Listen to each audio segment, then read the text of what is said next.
Nesse vídeo vou estar demonstrando para vocês um pouco mais sobre essa aba tabelas aqui no estoque. Ela tem várias opções que ajudam a gente a detalhar melhor algumas configurações ou cadastros, como por exemplo a do item, as de fornecedor, de algumas informações como marcas, tamanho, departamento, cor, que auxiliam no detalhamento do item. Então, começando aqui pela linha e sublinha, que eu vou explicar um por um.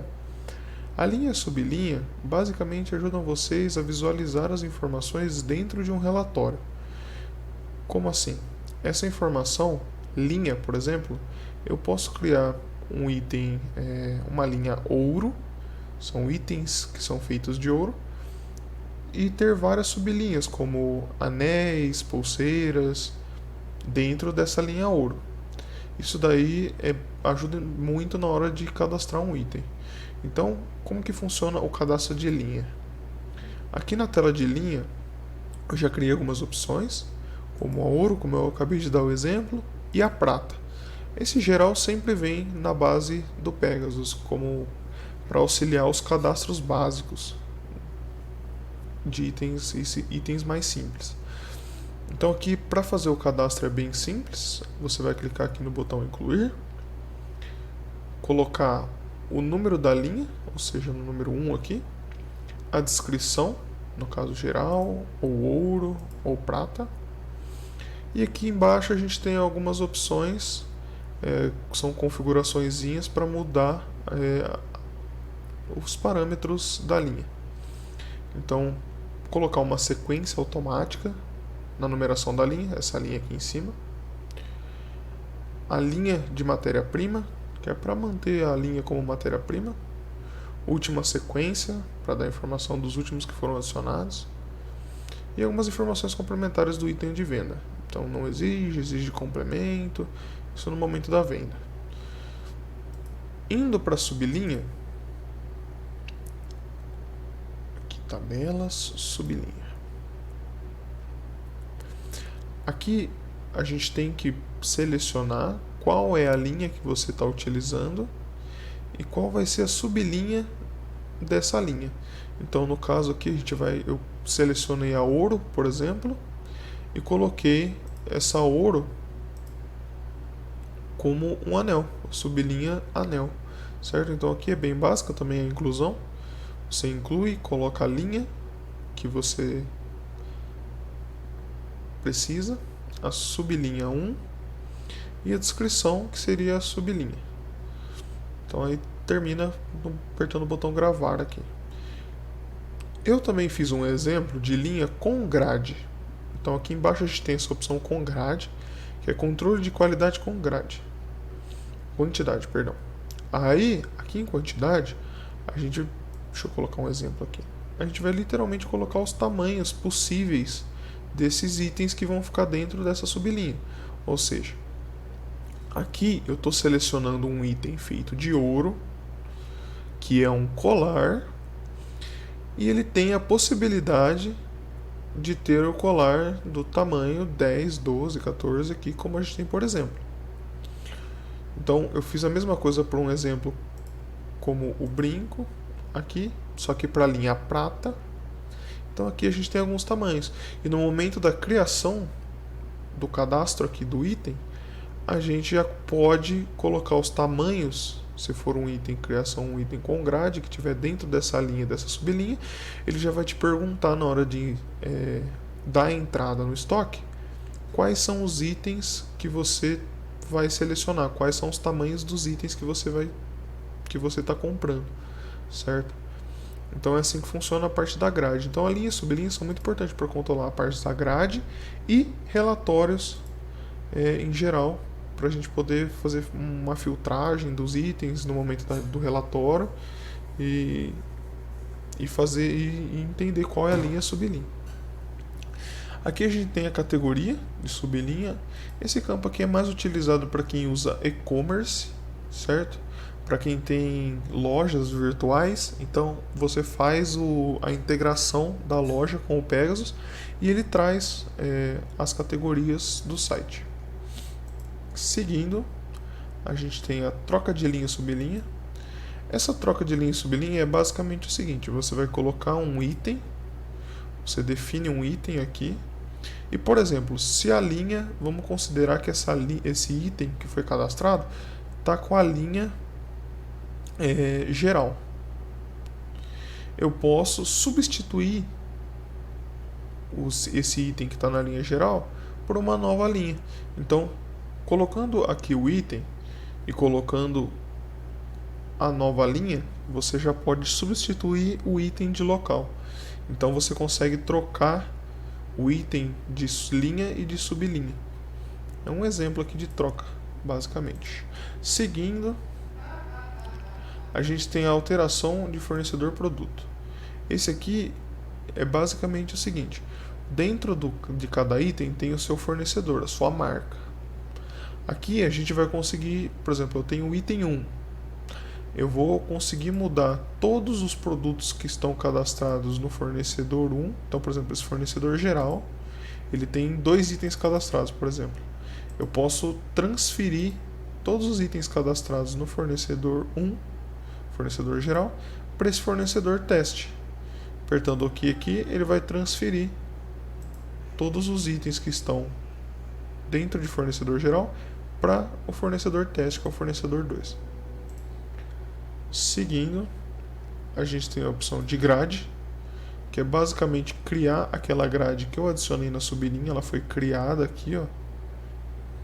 Então a gente tem várias opções aqui, mesmo em número, fazendo uma grade com numeração, quanto com tamanhos, como XPP, e que tem várias opções, como o N, unidade, GG, XGG, várias opções.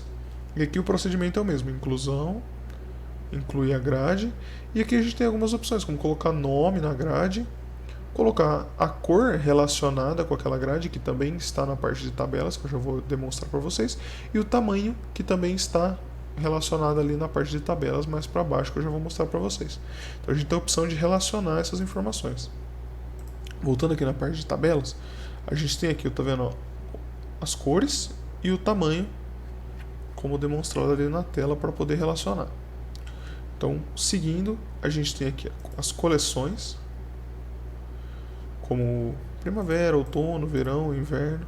São exemplos que a gente basicamente coloca a coleção, o número, a descrição da coleção e o início e o final da coleção. Então aqui eu criei exemplos bem grandes, com datas bem grandes. Então o início 1/1 de 2020 até 2099, para durar bastante.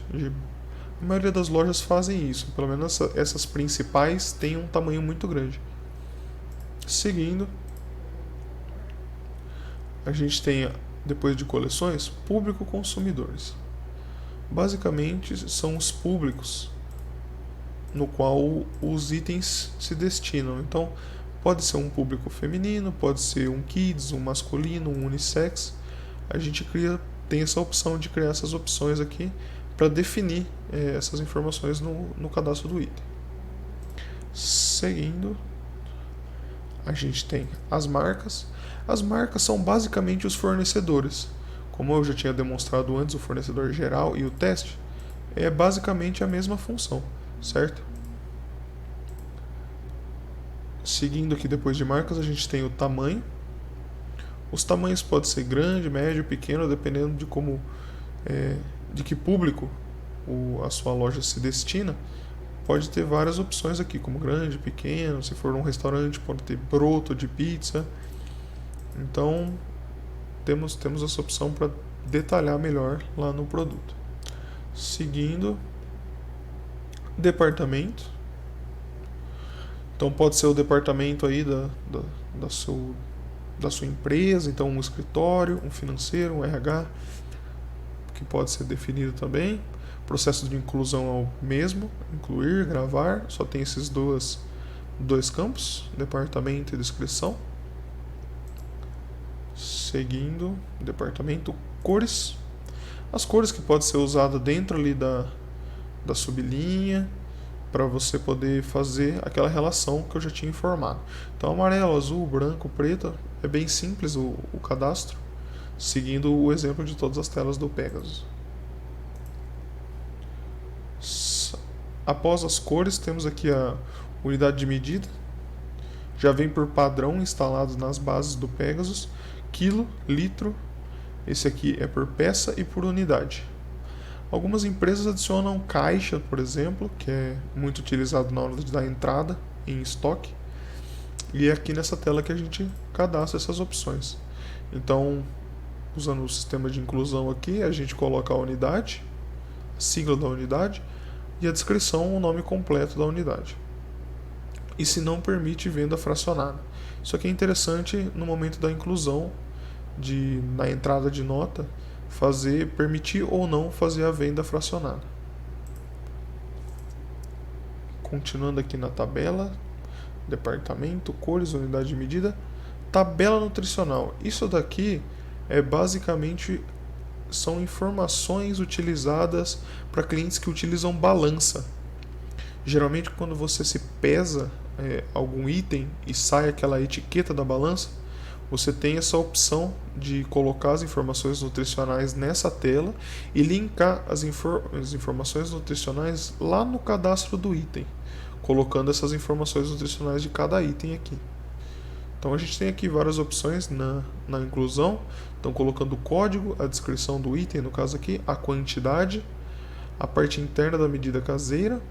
E aí tem algumas medidas, como unidade de porção, parte decimal da medida caseira utilizada.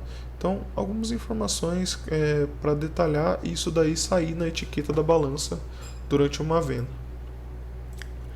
Seguindo as informações aqui, temos locações. As locações basicamente são os lugares onde estão os itens no estoque. Então, por exemplo, se eu tenho uma loja 1, eu posso definir no item que essa loja, que esses itens estão na loja. Então, usando o sistema de inclusão aqui, eu posso colocar que a loja, por exemplo, as informações estão na loja do centro ou do bairro, por exemplo. Então, é um jeito de detalhar onde estão os itens e fazer essa locomoção, caso necessário, de alguma transferência de estoque. Seguindo aqui, a gente tem os códigos ANP, que são basicamente muito utilizados no sistema para combustíveis. Então, por acaso, se o cliente vender algum galão de 1 litro de combustível ou vender botijão de gás, essas informações têm que ser cadastradas aqui e linkadas na aba fiscal do item, para o item ser detalhado como um combustível. Então tem que ter esse código ANP. Então é nessa tela aqui que a gente faz esse cadastro. Seguindo, a gente tem aqui em tabelas geração de arquivo de carga balança, que é basicamente para gerar o arquivo para dar baixa em cima da balança, lá o arquivo da balança, para poder mandar as informações geradas no Pegasus. Então aqui a gente tem os modelos de balança, a pasta para geração, definir o caminho onde vai ser salvo o arquivo do Pegasus, e as informações definidas como linha e sublinha, como já foi passado aqui, coleções, público ou departamento, para você filtrar as informações, como eu disse, que é muito importante para a parte de relatório, para a parte de extração de informações do banco. Então aqui a gente tem essas opções que podem ser escolhidas. E terminando essa opção, acabam as opções aqui dessa parte de tabela, que são muito importantes para a parte de detalhamento, no cadastro do item, na parte de fornecedor. Então, dando algumas opções a mais aí pro dono da loja de melhorar o seu estoque. Então, basicamente, esse é o vídeo de hoje.